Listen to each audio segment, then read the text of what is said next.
You talked earlier about Iranian retaliation, and an argument you hear quite a lot from the hawkish elements in Washington and elsewhere is that the last few years have proved that Iran is something of a paper tiger. It has been put under considerable pressure on a number of fronts.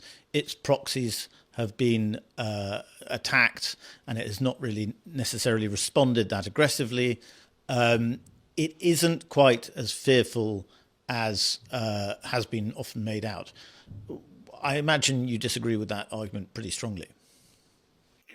Well, look, when you talk about what Iran can do, if we and the Israelis strike Iran, we're talking about their inventory of ballistic missiles, their inventory of cruise missiles, their inventory of hypersonic missiles. That's what really matters here.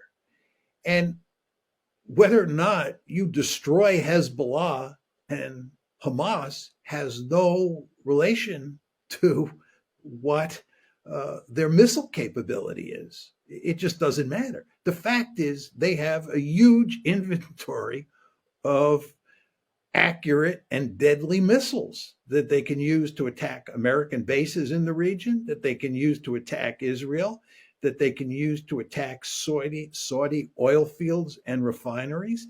They have the ability, I believe, to shut down the Persian Gulf. They can cause enormous amounts of damage across the Middle East with their cruise missiles and ballistic missiles, irrespective of what happens with the Houthis or what happens with Hezbollah or what happens with Hamas.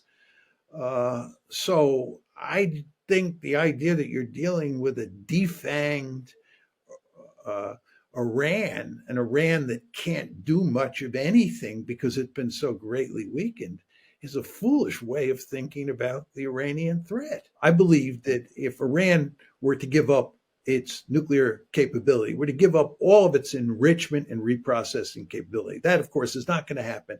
But let's hypothesize that the Iranians were willing to do that.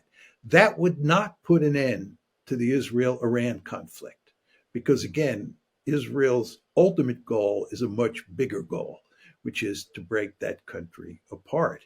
Now, the question you have to ask yourself, is that a smart policy? I do not think that is a smart policy from our point of view. آنچه در مورد ما میگویند